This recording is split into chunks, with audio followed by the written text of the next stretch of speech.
So పక్కన ఒక poster కనిపిస్తుంది. పోస్టర్ మీద ఏముందంటే, ఇది నా లైఫ్లో నేను బాగా ఆలోచించిన ఒక అంశం. ఒక విషయాన్ని అర్థం చేసుకోకపోయినా పర్వాలేదు కానీ అపార్థం చేసుకోవద్దని. సో ఒక విషయం అపార్థం చేసుకోబడ్డదంటే 2 కారణాలు: వాడికి అర్థం చేసుకోవడం ఇష్టం లేదని, లేదా ఏదో వినగానే టక్కున ఒక నిర్ణయానికి వచ్చి ఇంక అదే ఫైనల్ అనుకున్నాడని. సో నేను ఒక పక్క పుస్తకాలు సంతకాలు పెడుతూ ప్యాకింగ్ చేస్తూ సరదాగా మాట్లాడుతూ అపార్థం చేసుకోకండి. అరవింద్. సో ఎప్పుడన్నా అపార్థం చేసుకున్నారా మీరు లైఫ్లో? అరే, నేను చేసుకున్న అపార్థాలను బుక్ రాయాలరా.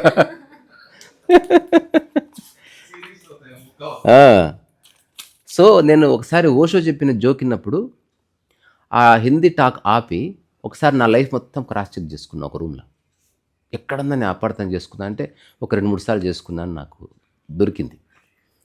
సో ఓషో చెప్పిన అపార్థం జోక్ ఏంటంటే, ఒక వ్యక్తి బట్టల షాప్కి వెళ్ళి నాకు చీర కావాలి అని అడిగాడు. అప్పుడు ఆ షాప్ వాడు ఏమంటాడు చెప్పు? ఒక వ్యక్తి అన్నాను, బట్టల షాప్కి వెళ్ళి ఒక వ్యక్తి మగవాడు అడుగుతున్నాడు, చీర కావాలని అడుగుతున్నాడు. అంటే మీకెందుకండి చీర, మీరు మగవాడేంటి చీర కొనుక్కోదని తెలీదా అంటే, అప్పుడు అతను చెప్పాడు, నేను బస్సులో వస్తుంటే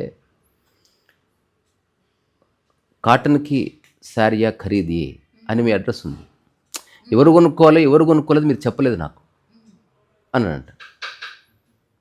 అంటే చీరలు అనగానే ఆడవాళ్ళని ఇంప్లై చేస్తారు కాబట్టి ఆడవాళ్ళని రాయరు, కానీ ఒక వ్యక్తి లిటరల్గా తీసుకున్నాడు దాన్ని.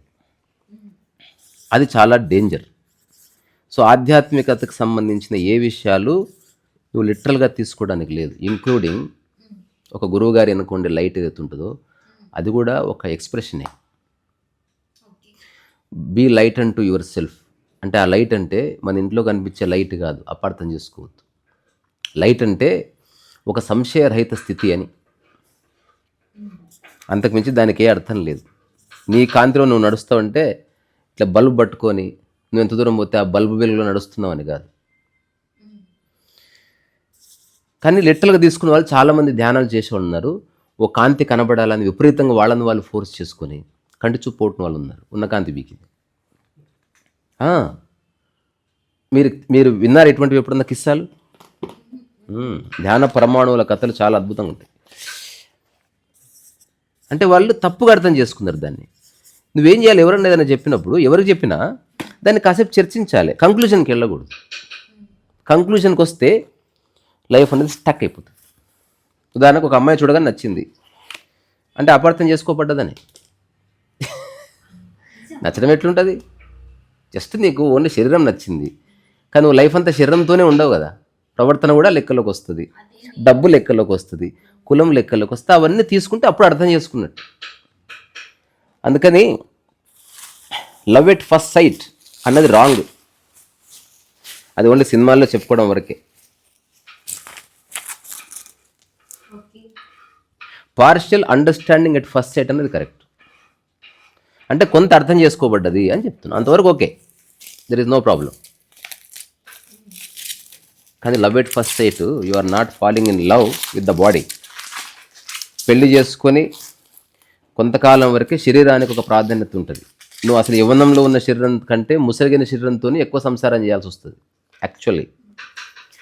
అందుకని అపార్థం చేసుకోకూడదని. సో మొన్న ఈ చిన్న పోస్టర్ క్రియేట్ చేసి టాక్ చేయడానికి ఒక కారణం ఏమిటంటే, ఆధ్యాత్మిక పరంగా ఉన్న అపార్థాలు అన్నింటినీ కావు. మనకి సౌత్ ఆఫ్రికాలో నెల్సన్ మండేలా ఉన్న టైంలో అపార్థైడ్ మూమెంట్ ఉంది, అది వేరే. కానీ ఇక్కడ ఉన్న అపార్థైడ్ మూమెంట్స్ వెరీ బ్యాడ్. తెలుసా అపార్థైడ్ మూమెంట్ అంటే? ఒకసారి ఎప్పుడన్నా మాట్లాడుకుందాం. అంటే నల్ల జాతీయులు తెల్ల జాతీయులు సంఘర్షణ, ఆత్మగౌరవం, అభిమానం ఇట్లాంటివన్నీ వస్తాయి. అదో పెద్ద సబ్జెక్ట్. ఎప్పుడన్నా ఇన్విక్టస్ అనే ఒక పోయం చదివితే అందులో కొంత వివరణ ఉంటుంది. అంటే నువ్వు ఏదేమైనా సరే విశ్వాసాన్ని కోల్పోకు, జీవించు అనే ఒక కాంటెక్స్ట్. అంటే ఫైట్ అగైనెస్ట్ ద ఆప్రెసర్స్. సో ఇంతకుముందు నేను రంజిత్తో మాట్లాడిన ఒక టాక్లో ఉన్న విషయమే చెప్పి ముగిస్తా. అదేది ఒక గురువు గారు చెప్పారు, 200 ఫీట్ల బోరేస్తే తవ్వితే నీళ్లు పడతాయి. దీన్ని 2 రకాలుగా అర్థం చేసుకోబడుతుంది. ఒకటి అపార్థం, ఒకటి సరైన అర్థం. అపార్థం అంటే వాడు వెంటనే వెళ్ళిపోయింది, ఇంకా నెక్స్ట్ ఫర్దర్గా ప్రశ్నించలే, వెళ్ళిపోయింది అంతే. వెళ్ళిపోయి ఇక్కడ 6 ఫీట్లు వేసి, 1 కిలోమీటర్ అవతల 3 ఫీట్లు వేసి, ఇంకో ఊర్లో 6 ఫీట్లు వేసి, ఇంకో ఊర్లో 5 ఫీట్లు వేసి, మొత్తం 200 ఫీట్లు లెక్క చేసిండు. ఇప్పుడు వాడు ప్రపంచం అంతా ఏం చెప్తున్నాడంటే గురువుగారు తప్పు చెప్పారు, గురువుగారు చెప్పినట్టు 200 ఫీట్లు నేను వేసాననే చెప్తున్నాడు, కానీ వివరించట్లే. వివరిస్తే ఏంది అసలు? గురువుగారు ఏం చెప్పారు అసలు? 200 ఫీట్లు బోరేస్తే గుంత తీస్తే నీళ్లు పడతాయి అన్నారు. ఏది నువ్వు వేసిన గుంత తీసి అంటే తీశానండి, ప్రూఫ్లు ఉన్నాయి మా దగ్గర. కానీ ఫైనల్గా విచారణ చేస్తే ఏం తెలిసింది? వాడు ఇక్కడ 6 ఫీట్లు, అక్కడ 7 ఫీట్లు, ఇంకో చోట్ల 5 ఫీట్లు, అట్లా మొత్తం కలిపి 200 ఫీట్ల గుంత తీశాడు. అట్లా ఎప్పుడు నీళ్లు పడవు. గురువుగారు చెప్పింది ఒకే చోట, ఒకే చోట అన్న పదం జోడించకపోవడం వల్ల తప్పుగా అర్థం చేసుకోబడ్డది. ఇప్పుడు భగవద్గీత కూడా సత్యాన్ని నేరుగా చెప్పడం ఉంటుంది, so that intelligent human being నేరుగా అర్థం చేసుకుంటాడని. కానీ మోస్ట్ ఆఫ్ ద పీపుల్ వాళ్ళకు తగ్గట్టు వ్యాఖ్య మార్చుకుంటారు. ఇప్పుడు పని చేయి ఫలితం ఆశించకు, మర్డర్ చేసినావు, నీకు ఉరిశిక్ష పడొద్దంటే ఎట్లా? ఖచ్చితంగా సో ఫలితం వస్తుంది మరి. అంటే భగవద్గీత తప్పైపోయినట్ట. అట్లా ఎవరు నచ్చినట్టు వాళ్ళు. తర్వాత ఎవరో ఒక పొలిటీషియన్ చెప్పినట్టు బాగా గుర్తు నాకు, భగవద్గీత ఎంత గొప్ప పుస్తకం అంటే, ఎవరు అపార్థం చేసుకోవడమే. భగవద్గీత ఎంత గొప్ప పుస్తకం అంటే ఇలాంటి మానసిక స్థితి ఉన్నవాడికి అట్లా అర్థమవుతుందంట. ఆ మరుక్షణం భగవద్గీత పడిపోయింది. ఎట్లాంటి వాడికైనా ఒకే విధంగా అర్థం కావాలి, అప్పుడే భగవద్గీత అవుతుంది.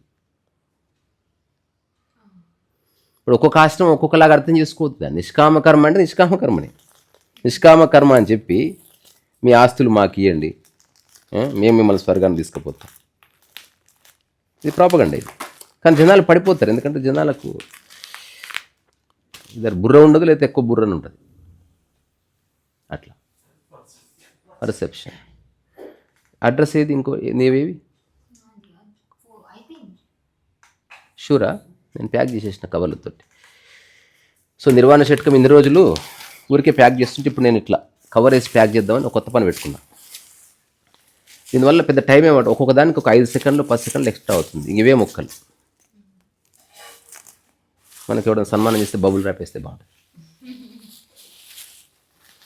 అపార్థం చేసుకోవడం అంటే ఒకసారి ఎన్టీఆర్ చచ్చిపోయిన తర్వాత మోహన్ బాబు గారు ఒక సభలో అక్కినేని నాగేశ్వరరావు అక్కడే ఉన్నాడు. చెప్పాలనుకున్నది ఒకటి, కానీ ఇంకో విధంగా కన్వే అయింది. ఎప్పుడు భాష పట్ల సంయమనం లేకపోతే భాష చేసే ద్రోహం అంతా ఇంత కాదు. అది రిటర్న్ కానీ సమ్టైమ్స్ రిటర్న్ ఏమో చాలా లాంగ్ రన్లో డ్యామేజ్ చేస్తుంది, మనం వర్బాటివ్ ఏమో ఇప్పుడే డ్యామేజ్ చేస్తుంది. మోహన్ బాబు ఏమన్నా తెలుసారా, మన ఇండస్ట్రీకి అక్కినేని నాగేశ్వరరావు గారు తర్వాత ఎన్టీఆర్ గారు 2 కళ్ళు, ఒక కన్ను పోయింది ఇప్పుడు అన్నాడు. అంటే దాని అర్థం ఏంటంటే అక్కినేని నాగేశ్వరరావు అక్కడ ఏమన్నాడంటే, అంటే ఇంకో కన్ను కూడా పోవాలంటున్నావా అని అన్నాడు. అంటే అట్లా నేను అట్లా అనలేదండి. అట్లా కాకుండా నువ్వు అనవలసింది అంటే ఒక కన్ను 2 కళ్ళు, మనం ఉన్న కళ్ళు ఉన్నంతసేపు బాగా చూసుకోవాలి. ఎట్లా చెప్తే ఎదుటి వ్యక్తికి దానికి కౌంటర్ వేసే ఆప్షన్ ఉంటుందో అట్లాంటి మాటలు మాట్లాడకూడదు. ఇప్పుడు ఉదాహరణకు అందరు బంధువులు ఉంటే మా చిన్నానంటే నాకు ఇష్టం అంటుంది ఒక అమ్మాయి, అప్పుడు అమ్మకు కోపం వస్తుంది. అంటే చిన్నప్పటి నుంచి కన్న మేమంటే ఇష్టం లేదా? నీ ఉద్దేశం అది కాదు, కానీ అపార్థం చేసుకోబడ్డది. సో అన్నీ మానవసం అనవసరం చెప్పక, అసలు చిన్న ఆయన ఒంటరిగా ఉన్నప్పుడు చెప్పు.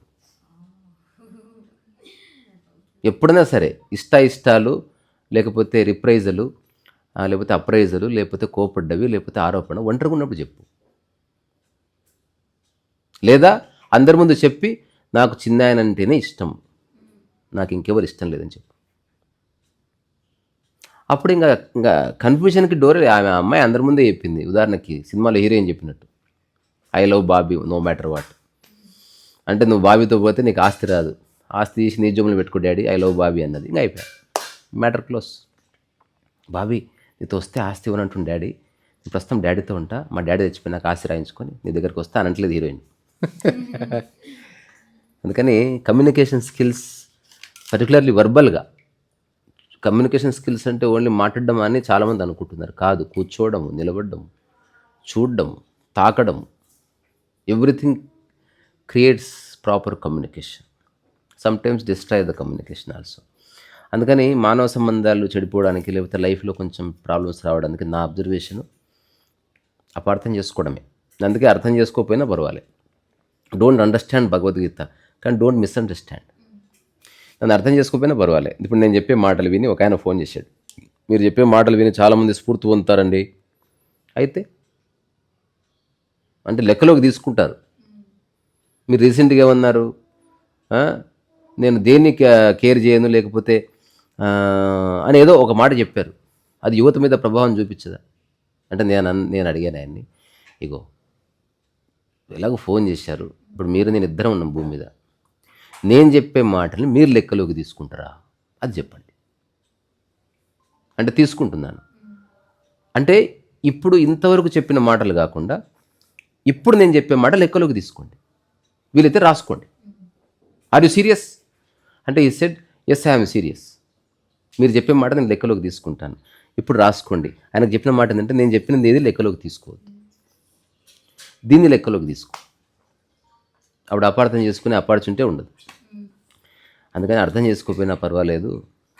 చాలామంది రమణ మహర్షిని అపార్థం చేసుకున్న వాళ్ళు ఉన్నారు.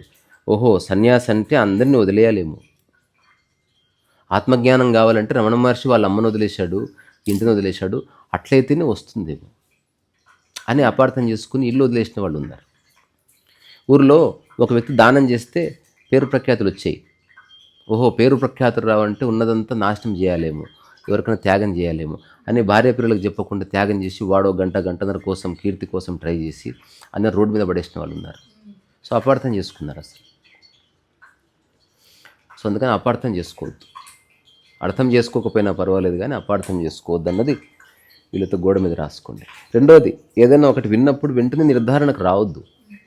అట్లీస్ట్ ఒక పర్సన్ గురించి ఒక కొన్నేళ్ళు జీవించిన ఒక వ్యక్తి ఒక మాట చెప్తే, ఒక్క మాట చెప్పగానే జీవితం ఆ మనిషి ఎట్లా నువ్వు ఒక కంక్లూజన్కి వస్తావు. అందుకని వీలైతే ఆ మనిషిని కలిసి మళ్ళీ మాట్లాడి, నాకు ఇట్లా అర్థమైందండి, కరెక్టేనా, ఇప్పుడు నేను దేన్ని పట్టించుకోను అంటాను. చూడు, ఒక పుస్తకాన్ని ఎట్లా ప్యాక్ చేయాలని ఎంత పట్టించుకుంటున్నాను. సో ఎట్లా అర్థం చేసుకుంటాం. అప్పుడు నిజంగా ఒక రైట్ మైండ్ పర్సన్ ఏమడుగుతాడు, ఏది పట్టించుకుంటారు, ఏది పట్టించుకోరు, ఏది ఎంతవరకు పట్టించుకుంటారు.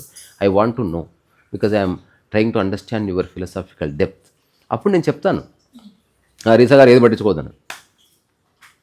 అట్లా అన్నప్పుడు నేను ఆశ్చర్యపోతాను. నేను అట్లా అననే లేదు, కాంటెక్స్చువల్ అది. ఇప్పుడు నేను తినను, రీసా గారు తినను అన్నారని భోజనం, నేను ఇప్పుడు తినను, ఇప్పుడనే పదం వాళ్ళే. అందుకే చాలా పొలిటికల్ స్టేట్మెంట్స్లో నెట్ పికింగ్ అంటారు, తెలుసా? నెట్ పికింగ్ అంటే మొత్తంలో కొంత ఏరుకొని, ఉదాహరణకి ఇప్పుడు మీమ్స్ ఉన్నాయి కదా, మీమ్స్ అని నెట్ పికింగ్ వీడియోసే. అది నా కొడక అని నిన్న చూసినావు షార్ట్. తర్వాత వెంకటేష్ ఇట్లా కనిపిస్తే ఎందుకో డాడీ అలా పిలవాలనిపించింది, ఇంకెప్పుడు పిలవదు సార్. అది ఆ కోతి నా కొడక అన్నదానికి ఇక్కడ ఫిక్స్ చేస్తే, ఇప్పుడు నిజంగా ఈ మీమ్స్ ఉంటాయని తెలియకుండా ఇట్లాంటి టెక్నాలజీ ఏమీ పరిచయం లేని ఒక పిల్లవాడు చూసినప్పుడు నిజంగా ఆ పిల్లవాడు కోతి నా కొడుకు అన్నాడేమో అని అనుకుంటాడు. అనుకొని అపార్థం చేసుకునే ప్రమాదం ఉందా లేదా? ఇప్పుడు డీప్ ఫేక్ వీడియోలు కూడా వచ్చాయి. సో అపార్థం ఒకప్పుడు చూసి చేసుకున్నారు, ఇప్పుడు ఎగ్జాక్ట్ ఒక మనిషి మాట్లాడినట్టే వీడియోలు చేస్తున్నారు. ఇప్పుడు కోర్టుకు వెళ్ళి ఎక్కడో ఫోరెన్సిక్ ల్యాబ్లో టెస్ట్ చేస్తే తప్ప తెలియదు డీప్ ఫేక్ అని. అమిత్ షా ఇచ్చిన ఒక బయాన్, ఒక పొలిటికల్ స్టేట్మెంటు ఎంత డ్యామేజ్ చేసింది బీజేపీకి. వాళ్ళు కవరప్ చేసుకుందిలో వెళ్ళిపోయింది. అందుకని దయచేసి అర్థం చేసుకోకపోయినా అపార్థం చేసుకోవద్దు అనేది చాలా చాలా ఇంపార్టెంట్. అర్థం మెల్లగా చేసుకుందాం. కంక్లూజన్కి వచ్చే కంటే ముందు గివ్ లాట్ ఆఫ్ టైం. ఎట్లయితే ఒక ఇల్లు కొనే కంటే ముందు మనం చాలా డెలిబరేషన్ చూస్తాం. ఇంటి ఓనర్ ఎవరు, డైమెన్షన్స్ ఏమిటి, డైరెక్షన్స్ ఏమిటి, ఒకవేళ పొలం ఉంటే ఇక్కడ నీళ్లు పడతాయా, సాయిల్ టెస్ట్ చేయిస్తాం. మరి ఒక మనిషి గురించి టక్కన నిర్ణయానికి వచ్చేస్తున్నారు అంటే మనిషి వేరు, వస్తువు దొరకదు నీకు. మనిషి ఈడు కాకపోతే ఇంకోడు ఉన్నాడు, ల్యాండ్ గోల్డ్ అట్లా కాదు. నువ్వు అక్కడ ఆలోచిస్తున్నావు. బెస్ట్ ఎవరు లేరు ఇక్కడ, నీ నీడ్కి మ్యాచ్ అవుతుంది బెస్ట్ ఎవరు. ఇప్పుడు నేను బెస్ట్ కారు కొన్నా కాదు, నా పైసలకు వచ్చిన కారు కొన్నా, ఇది ట్రుత్. బెస్ట్ వేరే ఉంది. బెస్ట్ ఓన్లీ 1% ఆఫ్ పీపుల్ కూడా కొనలేరు. నీకు అది మ్యాచ్ అయ్యింది అంతే. దెర్ ఈస్ నా బెస్ట్. రియల్గా బెస్ట్ అంటే ఏది ఉంటే అది అంగీకరించడం. అప్పుడు నువ్వు బెస్ట్ అంటే everything matches with you. T shirt పెద్దగా ఉంది తే, బెడ్ ఉందా, బెడ్ మీద బెస్ట్, చాలా బాగుంది. బెడ్ మీద మా నాయన పడుకుంటుంది, కింద పడుకుంటే పెద్ద లాగా మంచిగా దొరలొచ్చు. అరే ఇంట్లో వద్దంట, బయట అబ్బా బయట సూపర్గా గాలి వస్తుంది. అసలు ఎంత బాగుంటుందో. నువ్వు ఓకే ఓకే ఓకే అనుకుంటావో అసలు ప్రపంచం నువ్వు చెప్పేది ఎప్పుడన్నా లేక చెప్తే వింటుంది వాడి మాట. ఎందుకంటే వాడి గురించి ఇన్ఫర్మేషన్ వెళ్తూ ఉంటుంది. అరే ఎంత యాక్సెప్టబిలిటీ ఉంటుంది అతను. అప్పుడు నెక్స్ట్ అతనికి ఏది పడితే చెప్పరు, అతనికి ఏది అవసరం అది చూసి ఆచితూచి మరి ఇస్తారు. అలా జరుగుతుంది. అందుకని ఒక ప్లాట్ కొంటున్నప్పుడు ఎంతో ఆలోచిస్తారు. ఎందుకంటే అటు ఇటు అయితే కేసులు అయితే మనిషిని చక్కన అపార్థం ఇప్పుడు ఎవడో మనిషి ఎవరితో ఫోన్లో మాడుతుంటాడు, అతను అపార్థం చేసుకుని టాటా బాయ్ బాయ్. మనిషి పక్క నుంచి పోతున్నాడు, చూశాడు కానీ నేను చూడనట్టు వెళ్ళిపోయాడు. అంజాను కొడుతున్నాడు నా కొడుకు, వాడి బిహేవియర్ బాగాలేదు. అరే అడుగురా అబ్బాయి. పెంటిల్ అనే పేరు ఉంది ఎప్పుడన్నా విన్నావా? పెంటిల్ పెంటిల్ పెంటిల్ అరే విన్నావారా? పెంటిల్ పెంటిల్ అతను ఒక హిందీ యాక్టర్ పేరు అది. సో అతను రాజేష్ ఖన్నా గురించి ఒక మాట చెప్తాడు, అది చెప్పి ముగిద్దాం. పెంటిల్ సినిమా యాక్టర్ అయినప్పుడు Rajesh Khanna super star. So Rajesh ఖన్నాని కలవాలని, రాజేష్ ఖన్నాకి షేక్ హ్యాండ్ ఇవ్వాలని తనకు అనిపించింది. తప్పేం లేదుగా. ఇప్పుడు స్టూడియోకి వెళ్తే రాజేష్ ఖన్నా కార్ దిగి వస్తున్నాడు. పెంటిల్ చాలా ఉత్సాహంగా వెళ్ళి రాజేష్ ఖన్నా సాబ్ నమస్తే అన్నాడు. అప్పుడు రాజేష్ ఖన్నా ఇగ్నోర్ చేసి వెళ్ళిపోయింది. అన్ని పెంటిల్ అపార్థం చేసుకున్నాడు. అపార్థం చేసుకొని వాళ్ళ ఫ్రెండ్స్తో అన్న మాట ఏంటంటే, ఎంత సూపర్ స్టార్ అయితే మాత్రం నేను ఒక చిన్న క్యారెక్టర్ ఆర్టిస్ట్ నమస్తే పెడితే రిసీవ్ చేసుకోలేదు ఆయన, నేను రాజేష్ ఖన్నా సినిమాలో యాక్ట్ చేయను అని చెప్పి నిర్ణయించుకొని ఒక 5-6 ఏళ్ళు యాక్టింగ్ చేయలేదంట. తర్వాత ఒక సందర్భంలో రాజేష్ ఖన్నా వచ్చిందంట. అరే మా సినిమాలో యాక్ట్ చేయమని నీకు సందేశం పంపిస్తే ఎందుకు చేయట్లేదు అని అడిగితే, ఒకసారి మీరు నమస్తే పెడితే మీరు రిప్లై చేయలేదంటే నేను చూడలేదబ్బా నేను అన్నాడంట. చూడు, అపార్థం చేసుకోవడం వల్ల నీ 5 సంవత్సరాల మంచి అవకాశాలు పోయాయి. సో ఆ పెంటిల్ చెప్పిన మాట నేను రాజేష్ ఖన్నా గారిని క్రాస్ చెక్ చేసుకునేట్టు బాగుండదు సార్, నేను నమస్తే పెడితే మీరు కావాలని పెట్టలేదా, చూడలేదబ్బా అంటే అయిపోయింది. కావాలని పెట్టలేదా, నిర్ణయం తీసుకో. ఇంకా రాజేష్ ఖన్నా అనే వ్యక్తి నేను జీవితంలో కలుసుకోవద్దని. అందుకని don't come to quick conclusions about anything. టక్కున ఒక వీడియో చూసి అసలు ఒక మతం గురించి, ఒక దేశం గురించి, ఒక జాతి గురించి కంక్లూజన్కి వచ్చేస్తున్నా. కంక్లూజన్ నేను అంటున్నది కంక్లూజన్కి రా, కానీ అది రుద్దకు. తప్పేం లేదు. నువ్వు ఏ దీనికైనా కంక్లూజన్ కాటనే మంచిది నేను కంక్లూజన్కి వచ్చిన, కానీ వేరే వాళ్ళు టెరికాటన్ వేసుకుంటే వేసుకొని ఇవ్వాలి. వాడు కూడా కంక్లూజన్కి వస్తాడు, నువ్వే వాడి మైండ్లో దూరి కంక్లూజన్ ఎస్టాబ్లిష్ చేయడానికి. అంచేత సో ఈరోజు నైట్ 7కి అరుణాచలం, రేపు మార్నింగ్ రీచ్ అవుతాం. తర్వాత బస్సులో ఎవరెవరు వస్తున్నారు మాతో పాటు. సో అందుకని కొంచెం వర్క్ ఉంది, అది పూర్తి చేసుకుంటే కాస్త రిలాక్స్గా పుస్తకాలు సర్దుకోవడం అట్లా. సో మీరు కూడా వీలైతే జాయిన్ కండి. వీలైతేనే, మిమ్మల్ని మీరు కష్టపెట్టుకొని ఇబ్బంది పెట్టుకొని రావద్దు. నేను 500 పుస్తకాలు రాద్దాం అనుకుంటుంది, ఎందుకో చెప్పగలరా?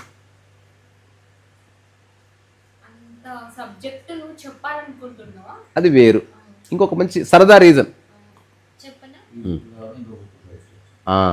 అంటే ఈ పుస్తకంలో మిస్ అయిన వాళ్ళు నెక్స్ట్ పుస్తకానికని వస్తారు. అట్లా 500 సార్లలో ఎప్పుడో ఒకప్పుడు నన్ను కలుసుకునే అవకాశం వస్తుంది, నేను మిమ్మల్ని కలుసుకునే అవకాశం వస్తుంది. ఇంకా నేను ఒకటి కోరుకుంటున్నా, నెక్స్ట్ బుక్ లాంచ్ ఎవరికన్నా పెద్ద ఇల్లు ఉందనుకో, ఆ ఇంట్లో వాళ్ళు హోస్ట్ చేస్తే ఫ్రెండ్స్ అంతా అక్కడికి వస్తారు, అక్కడ లాంచ్ చేసుకుంటాం. అసలు నాకు ఏమీ లేవు నియమాలు, జస్ట్ పీకులాడుకోవద్దు అంతే. నా కోరిక సక్సెస్ అవుతామో ఫెయిల్యూర్ అవుతామో కానీ ముఖాలు మార్చకండి, పీకులాడకండి.